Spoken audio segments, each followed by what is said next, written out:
درود میگویم به شما بیننده‌های عزیز شبکه سفینه، چون همیشگی این وقت و ساعت رسیدیم به دیداری همدیگر و این برنامه نوبتی لذیذ با جمشید است. دوستان، مهمان نوبتی برنامه من هستند یکی از نفران بسیار شناخته، هنرپیشه تئاتر و سینما моҳпайкар Ёрова. سلام علیکم. سلام علیکم. سلام خوش آمدید میگیم شما رو به استودیوی مرکزی تلویزیونی سفینه با برنامه لذیذ با جمشید. تشکر. حالتون خوب است؟ بهترین است. سلامت باشید. خب در آغاز شما امکان دارید که یک سلام خاصه خود را رسونید به بیننده‌های شبکه سفینه، با مخلصان برنامه لذیذ با جمشید، بالاخره با مخلصان خودتون. مرحمت.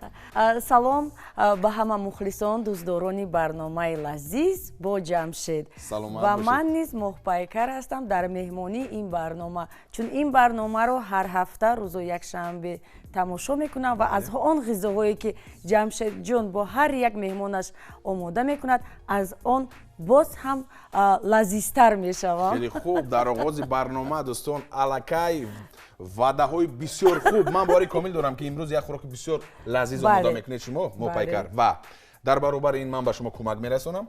خب بصبرانه بیننده ها انتظارند که امروز کدام خوراک رو моҳпайкар آماده میکند و کدام محصولات لازم است. بیننده عزیز مرحمت. خب این محصولات هایی که شما میبینید بالای میز است.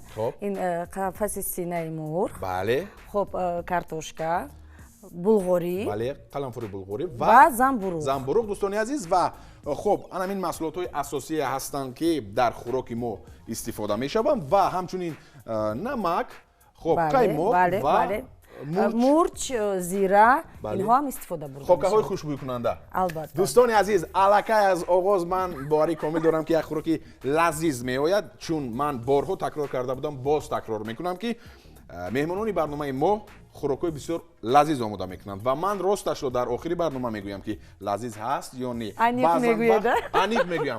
بعضن وقت مهمانان وقتی خوراک رو نه اونقدر بیرون از ثبت الکی میگویند که اونقدر شاید لذیذ نباید، وقتی که خودشون میچشند بسیار لذیذ است و در حیرت میمونند از خوراک آماده کرده خودشون. برای چی؟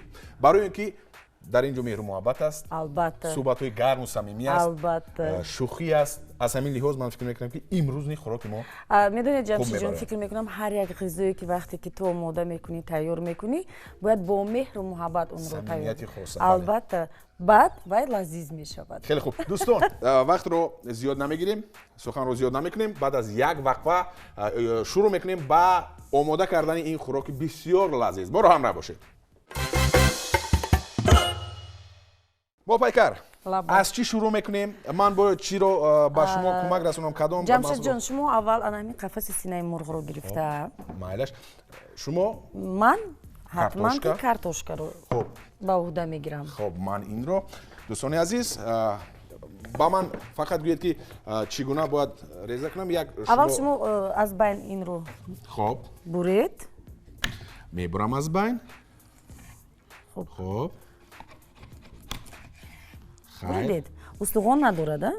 قریب که ندارد. قریب که نداشته باشد انا همین خیلی با درازیش، یعنی قفس سینه رو همین خیلی بریدن داره. چند قسم باید کرد؟ چقدر زیاد باشد همونقدر خوب. این شب و روزها моҳпайкар با چی کار و بار مشغول است؟ این شب و روز در تئاتر جوانان آمادگی به نمایش‌های نو که در آنجا بنده نیست نقش دارد. خیلی خوب. خب در یک الکی موسمی تئاتری آغاز شد. بله موسمی تئاتری آغاز شد و باور کنید فکر میکنم تمام هنرمندان تئاترهای پایتخت، تئاترهای یعنی مملکت همه خوشحال از آن هستند که موسم تئاتری آغاز شده است. چون ما تشنه کار هستیم. شروع شد. خیلی خوب. مخصوصا در سینما شما نقش های منفی رو بسیار خوب از عهده‌اش میبرید و هنرپیشه‌ها نیز میگویند که وقتی که خود رو قناعتمند احساس میکند در همان حالتی که باید که هنرپیشه از عهده نقش منفی بیشتر برآید. مثبت میگن آسان‌تر است. از نگاه شما چگونه است؟ میدونید راستش من راضی هستم، چون نقش مثبت رو، نقش خوب، یعنی انسان خوب رو بازیدن مشکلی ندارد. بله. اما نقش منفی کمتر مشکلات خود رو دارد. چون اگر در حیات تو آدمی خوب باشی، تصور کنید که چطور ممکن است нақши манфиро офаридан ва моҳпайкар дар ҳаёт одами хуб аст ё он қадар не? Аку инро ман гуфта намедонам. хислати худатонро шумо чӣ гуна баҳо медиҳед? хуб агар фикр кунем фикрам не ман худамро худам ба худам баҳо дода наметавонам. Намешавад, бале. Бале, ин баҳоро танҳо одамони наздики ман, яъне азизони ман баҳо дода метавонанд. Хоб. Ва аз рӯи шунида мегӯянд шумо дар ҳаёт тамоман одами хуб ҳастед, аммо чаро фақат нақшҳои манфӣ мебозед? Мебозед, бале.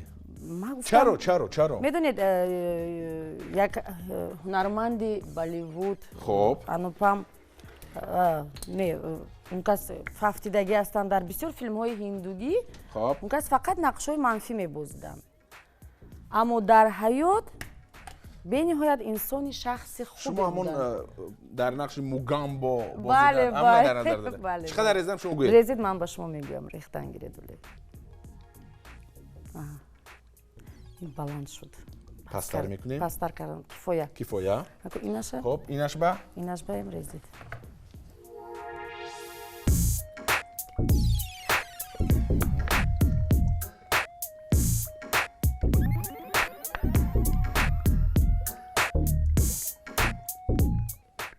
дӯстони азиз, ман кифояро намешунавам ва чунки мо кифоя хеле хуб меравад ба онҷо ва пастар кардан лозим. Бале, пастар кардан лозим ва ҳатман шумо идома диҳед суханатонро. ва вақте ки нақши манфӣ мебозам дар кӯчаву хиёбонҳо бисёриҳо ба ман як нигоҳи аҷибе мекунанд. Хайр. Нигоҳи онҳо ин аст ки салом кунам ё накунам, яъне як эҳсоси тарс камакак фаро мегирад шахсро. вале ин гуна нест, бовар кунед, ин гуна нест, чун саломи ҳар як шахсе ки ба ман шинос аст ё ношинос, ман ҳатман ки алек мегирам ва бо табассум истиқбол мегирем. Бале. Вале як чизро бояд қайд кунам дӯстони азиз, бинандаҳои гиромӣ ки хоб мо ошно ҳастем бо моҳпайкар, хоб ҳамкорӣ дорем. Бале. Мо медонем ки чӣ гуна аст, яъне як шахси ҳалим аст, пуртабассум, бисёр як шахси хушсухан аст. Вале нафароне ки аввалин маротиба мебинанд моҳпайкарро ва аз наздик мебинанд ва намон нигоҳи ин нафарро мебинанд, мегӯянд дуртар гурехтан. Бале, яъне ки бисёр ҷиддӣ аст. Бале. гуфтед ки дар филмҳо нақши манфиро бештар мебозед ва дар театр чӣ гуна аст? дар театр ҳам ину ҳам он. ҳам манфӣ асту ҳам мусбат. Хуб, бори дигар барои бинандаҳо бигӯед ки ин шабрӯз дар кадом театр фаъолият доред, зеро аксарият фаҳманд ҳастанд нафароне ки боз шояд надонанд ки моҳпайкар Ёрова дар кадом театр фаъолият мекунад. Ман дар театри давлатии ҷавонон ба номи Маҳмудҷон Воидов фаъолият мекунам. Хеле олӣ. Хуб, оғоз шуд гуфтед мавсими ана театрӣ. айни ҳол дар болои кадом намоишнома кор карда истодаед? айни ҳол дар таҳияи саррежиссёри театр Қамариддин Мирзоев, аз рӯи асари Кароматулло Мирзоев, гунҷишк ҳам механдад. Як намоише ҳаст ки дар он ҷо ман нақши гунҷишкро намебозед? Не, нақши гунҷишк нест, аммо нақши манфӣ аст. шӯхӣ мекунам, яъне номи ҳамин асар, номи ҳамин намоишнома чунин аст? Бале. яъне дар бораи чӣ нақл мекунад ин намоишнома? ин асар дар бораи муносибати фарзанд нисбати модар, бисёр як мавзӯи мубрам аст. Бале, муносибатҳо чӣ гуна авҷ мегиранд, чӣ гуна дар он ҷо талош барои як ҳавлӣ меравад, ҷангу ҷидол. ин намоиш нишон медиҳад ки оқибати ҳамин кор чӣ гуна аст? Бале. оқибати ана ҳамон ҳоле ки вақте ки писар ба сари модар дод мезанаду ва дар оқибат бо он фарзанд чӣ рух медиҳад? Бале. Яъне ҳурмату эҳтироми модарро надоштан, ин худ як гуноҳи бисёр азим аст. Бале. бисёр азим аст. дӯстони азиз, як қисматашро ман аллакай хуб майда кардам, чуне ки моҳпайкар нишон доданд, гуфтанд ва камакак баланд اینم мекунем. баланд намешад карда. баланд мешавад ҳозир. Не баланд Ман ба он хотир баланд накардам ки шояд Не баланд. пеш аз Баланд кардам. баланд кардан лозим. Бале. хеле олӣ. Дӯстон, баланд кардем суръатро ва акнун инҷо низ баланд мекунем. хуб, аввалин нақшатонро дар синамо дар хотир доред? аввалин маротиба. Аввалин нақши ман дар синамо ин соли 1989 хуб, ё 1990 байни ана ҳамин 89-90 хайр. аввалин нақши ман дар як новеллаи телевизионӣ ки коргардонаш Валиҷон Назаров буд. хуб, ном дошт дуздӣ. дар ҳамон ҷо ман нақш офарида будам бо ҳунарманди мардуми Тоҷикистон Лутфулло Давлатов. саломат бошам. ин хоҳиш аз куҷо пайдо шуд ки масалан маҳз шумо ҳунарпеша мешавед? ростиш ҷамшедҷон ман хоҳиши ҳунарпеша шудан ҳам надоштам. яъне аз аввал дар нақша набуд? умуман набуд. бале. чун вақте ки дар даври мактабхонӣ мо се дугона будем ҳамсинф ва ҳар сеи мо ба ҳамдигар қавл дода будем ки ба донишгоҳи омӯзгорӣ дохил мешавем. яъне муаллима орзуи мо муаллима будан шуд. буд? бале. муаллима шудан буд? бале. будан шуд шудан буд. бале. ва ҳамин гуна шуд ки падару модарам вақте ки фаҳмиданд ки озмун эълон мешавад барои таҳсил маро бубахшед барои дар байни суханатон дар омадан, вале агар шумо муаллима мешудед, хоб аз як ҷиҳат муаллимаи бисёр зебо мешудед, ташаккур, аз ҷиҳати дигар бисёр сахтгир, бисёр сахтгир. ҳамин тавр аст? бале. баъдан вақте ки озмун эълон шуд барои таҳсил дар Москав, аввал хусус донишкадаи театрии ба номи Михаил Семёнович Шепкин, ин соли 1987 буд. ва вақте ки падару модарам худашон бо хоҳиши худашон маро бо ду дасти адаб ба ҳамин озмун бурданд, ман дохил шудам, имтиҳонҳоро гузаштам. баъд 1987 ҳамон сол равон шудем ба Москав. бале, дар Москав фаъолиятро, яъне таҳсилро дар Москав давом додам. давом додӣ. бале. хуб, чӣ гуна буд як нафаре ки масалан аз як кишвар ба кишвари дигар меравад, муҳити бегона нисбатан, хӯроки камакак? соли аввал бениҳоят бароям душвор буд. хайр. аммо бубинед як соли таҳсил дар Москав дар ҳақиқат барои ҳамаи мо душвор буд, чунки мо 18 нафар аз ноҳияҳои дурдаст ҳам буданд, бачаву духтарҳо сафар кардем. як гурӯҳи гӯем студияи тоҷикӣ буд дар ҳамон донишгоҳ. охирин бор вақте ки чунин ин гуна студия буд, ин соли 1947 буд. хатмкунандагон аз Тоҷикистон. бале, бале, бале. ва мо давомдиҳандаи гӯям ана ҳамон кори ҳамон нафарон будед аз ҷумҳурии Тоҷикистон. бале. инам ки соли 1987. боз як чиз дигарро фаҳмидам дар бораи шумо. шумо ду чизро бештар дӯст медоред. чиро? истеъмоли хӯроки лазизро, дуруст аст? бале. ва суруд хонданро. ки гуфт шумо ба ин гапро? ман вақте ки меҳмонамро даъват кунам кӯшиш мекунам камакак баъзе анамун сирҳои махфиро кӯшиш мекунам донам. дуруст аст ё на? қариб. яъне ман фаҳмидам барои чи Моҳпайкар қариб гуфт, барои ки агар ҳо мегуфт шумо маҷбур мекардед ки ман суруд хонам. замзама кунед. яъне қариб гуфта чиро дар назар доред шумо? медонед ҷамшедҷон, як вақтҳое буд ки ҳавасам бениҳоят зиёд буд барои сурудан. хайр.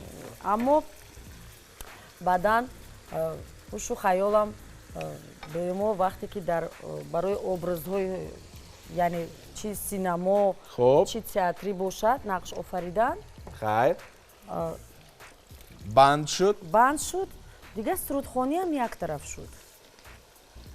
хеле олӣ дӯстон баъд аз як вақфаи кӯтоҳакак бармегардем ва моҳпайкар ду корро иҷро мекунад. яъне чӣ кор мекунад?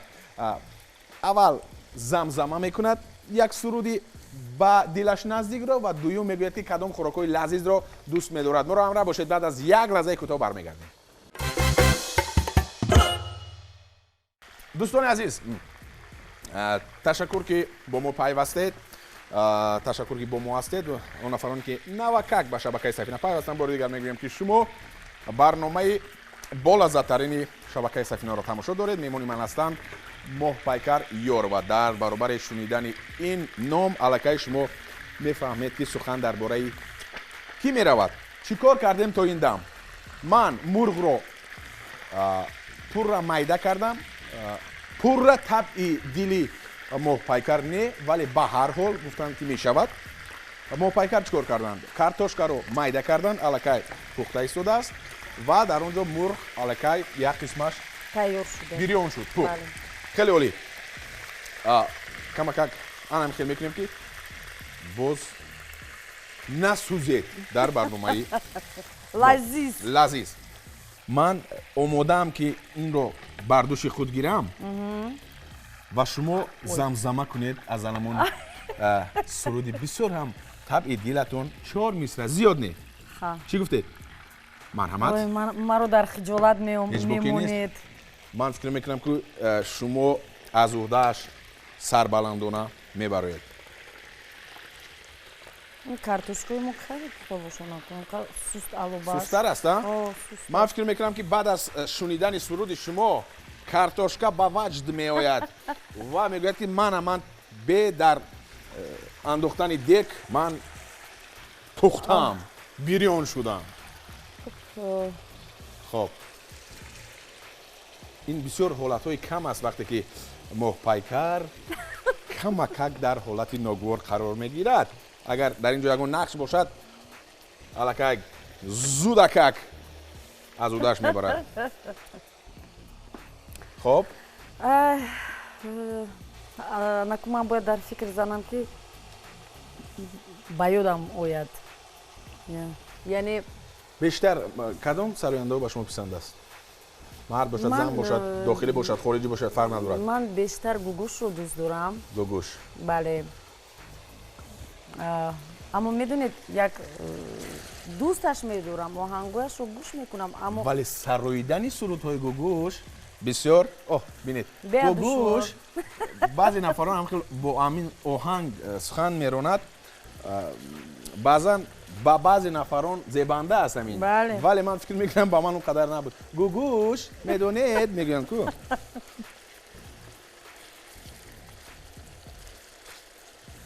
сабаби дер бирён шуданро шумо фаҳмидед дар чи аст? яъне дӯстони азиз, суруд дар иҷрои моҳпайкар Ёрова. маро дар ҳолати ногувор намонед. яъне ҳозир ман бояд вақти суруд хондан нест, вақти хӯрок пухтан аст. хеле хуб, мо тамоми пешниҳоди меҳмонҳоро байнобад мегирем, ҳеҷ боки нест. мегузарем ба саволи дуюм. гуфтем ки хӯрок хӯрданро дӯст медоред, яъне хӯрокҳои лазизро.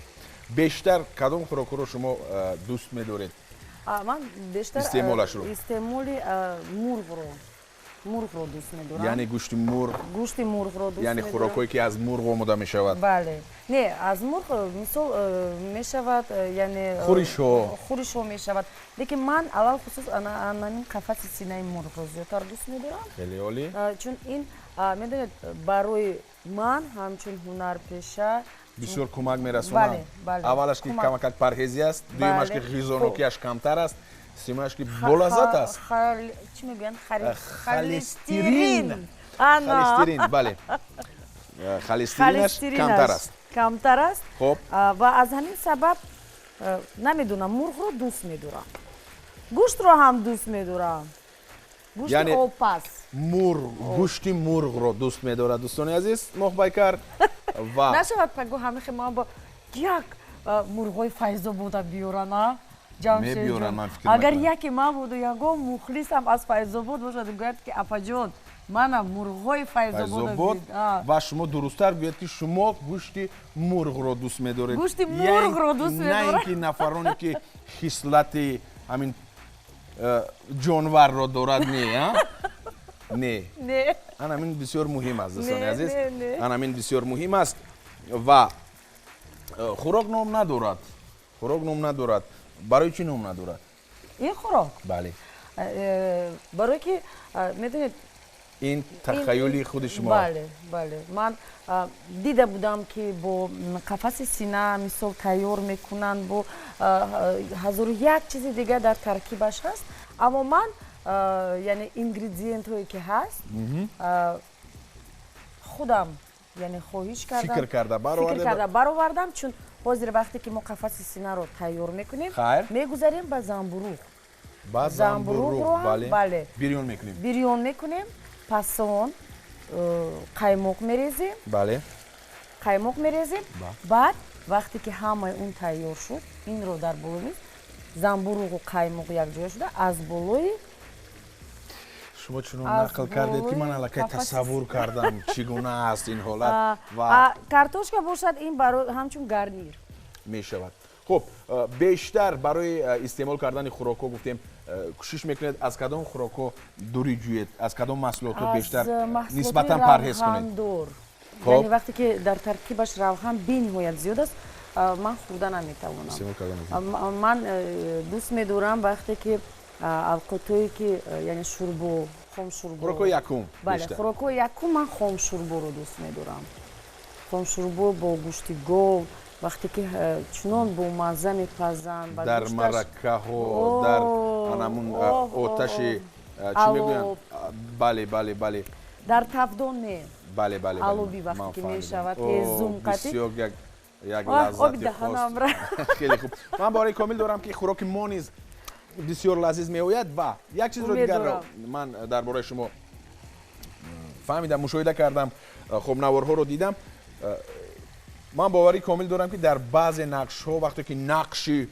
بسیار انمون اپیزود جدی است و شخص غیر چشم داشت خندهش میگیرد و بالاخره خودش اون نفرانی که هست اون نفرانی که بیرون از دستگاه نواربرداری است همه تو بله 5 6 10 دوبل میکنند تنها به اون خاطر که خنده شخص میآید من این نوارها رو یک چند مرتبه دیدم نوار چی رو دیدید شما؟ این نوارهایی که وقتی که شما میگید کارگردان میگه که 3 2 1 رفتیم از شما جدی هستید بعد یک میخندید و همه نفران میخندند میشود این گناه حالتو یعنی من سوال من همین است که چگونه شما کوشش میکنید که باز انمون حالت برآید و جدی شوید و انمون نقش رو از اجرایش سربلندانه برآید میدونید جمشید جون یک چیز است که وقتی که تو هنرمند هستی مکتب هنرمندی تو 1 سال 2 سال نیست و چند سال است مثل یک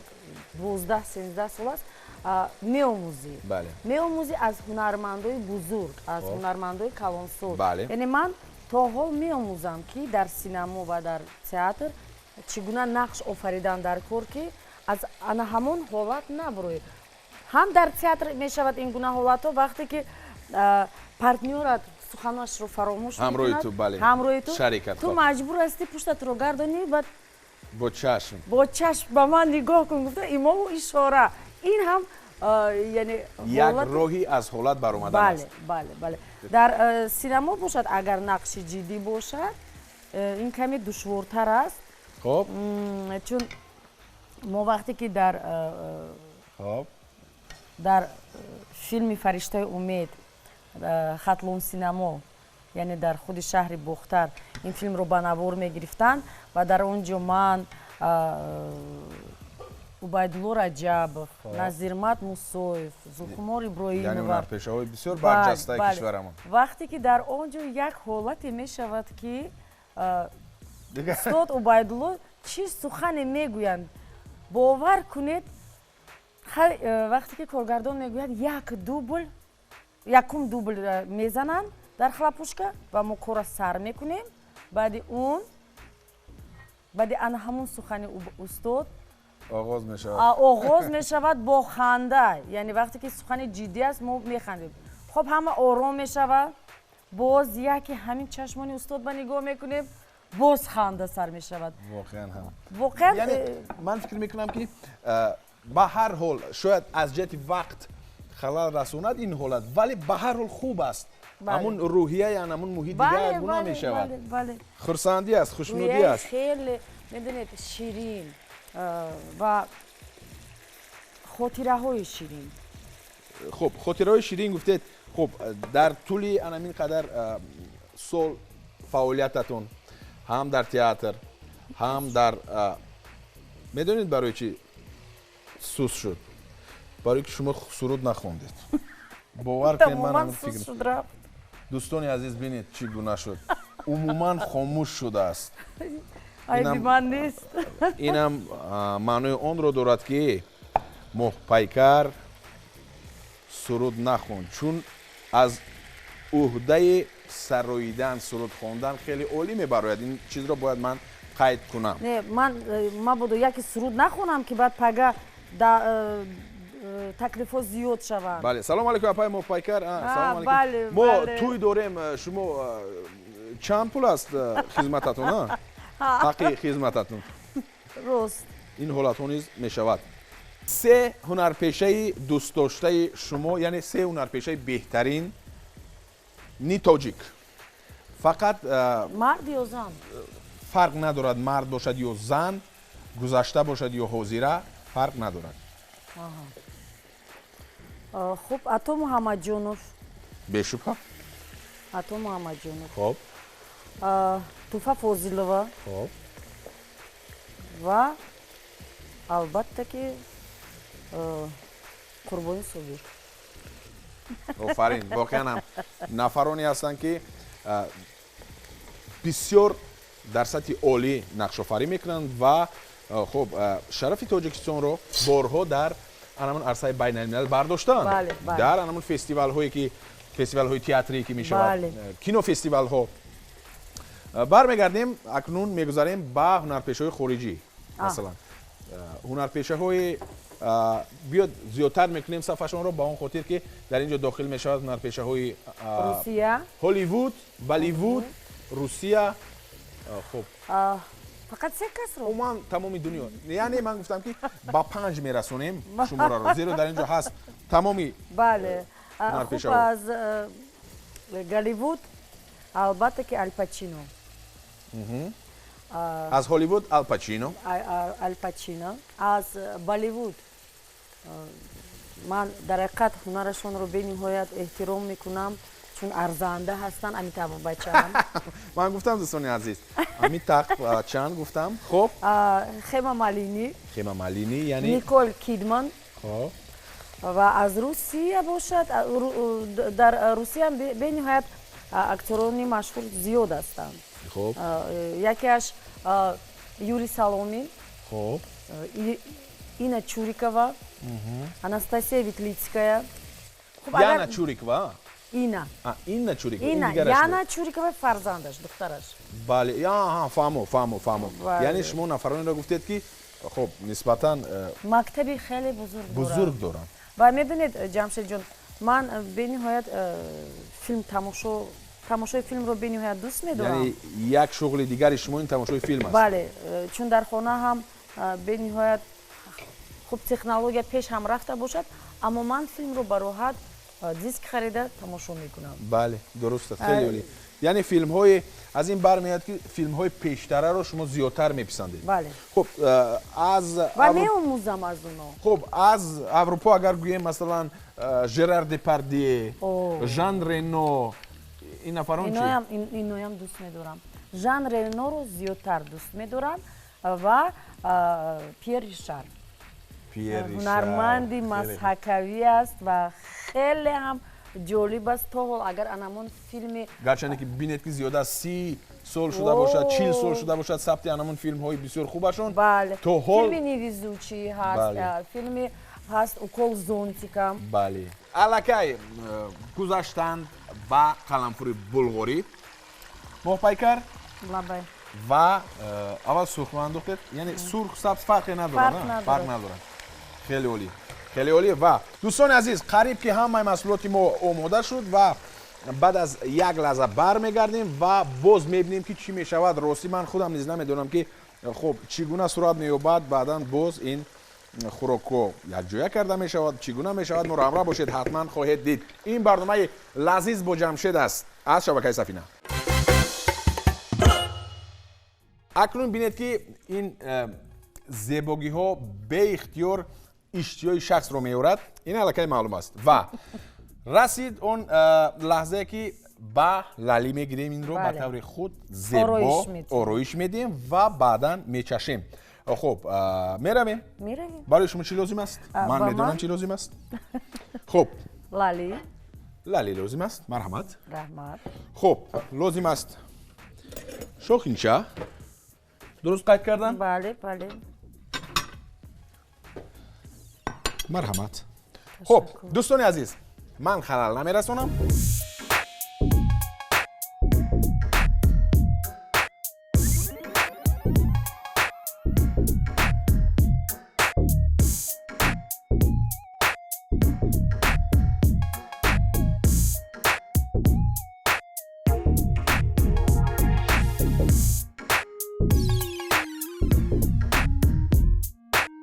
انا این زیبایی رو نگرید شما.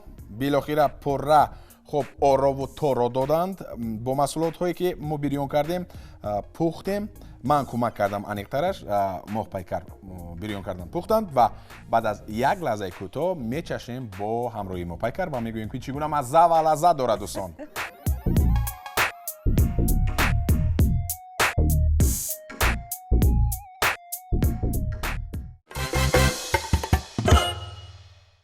دوستان عزیز، رسید لحظه اساسی برنامه ما و این معنی آن رو دارد که خوراکی آماده کرده موهپایکر رو یک جا میچشیم و میگوییم. آماده هستید شما؟ آماده هستم. با اشتیا باشید. تشکر. اول شما چشید. مرحمت. میگیریم یک جا. چشید بعد باور. مرحمت. یک جا میگیریم. بسم الله الرحمن الرحیم. دوستان الکی میچشیم. من از بلغاری میخوام چشم.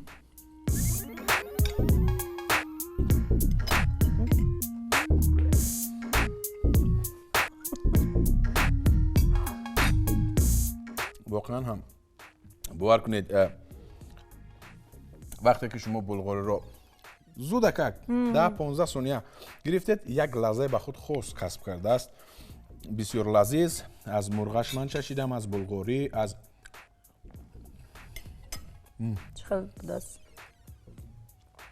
از کارتوشکا، زنبوروغ، طبع دیل و من باوری کامل دارم که نفرانی که ما رو تماشا دارند حواسشون میآید و آماده میکنند در خانه برای دوستان، نزدیکان، فرزندان، اهل اویله و نوش جان میکنید. دوستان من به شما توصیه میدیم که واقعا هم یک خوراک بسیار لذیذ آمد. من تشکر میکنم به شما موهپایکر برای آماده کردن این خوراک لذیذ. بله شما ادامه دادن گیرید خوردن را و دوستان همه وقت خوراک‌های لذیذ رو استعمال کنید موافق معیارش و از سبزیجات های تر و تازه خاصتا از کبودی ها بیشتر استفاده برید. زیرا بسیار طبع دیل است و بسیار فایده دارد به سلامتی انسان. موهپایکر بار دیگر تشکر زیاد. در آخر چی گفتنی هستید به بیننده های عزیز؟ چی گفتنی هستید؟ مرحمت. خب جمشید جان اولا تشکر به تلویزیون سفینه با شما برای دعوتتون به این برنامه که خیلی جالب گذشت و راستیش من خودم چی بگم باورم نبود که برنامه اینقدر صمیمی میگذرد، اینقدر شیرین میگذرد. تشکر زیاد به همه دوستداران برنامه لذیذ. با جمشید با ما باشید، با جمشید باشید. سلامت باشید. ما در نوبت خود به شما برای فتح قله‌های بلند در کسب کارتون موفقیت ها میخواهیم. ما باری کامل داریم که باز با نقش های بسیار جالب و جذاب خودتون باز دل میلیون ها نفر را تسخیر میکنید. بینید که من کمک سخن را گم میکنم با اون خاطر که خوراک بسیار بالذت بود. واقعا هم راستش رو بگید فقط. من راستش رو میگم. گفتیم که بسیار لذیذ است به یگون شبهه و من فکر میکنم که این خوراک رو دیده بیننده های عزیز نیست آماده میکنند. بسیار سپاس. یک تاجیکستان سپاس به شما.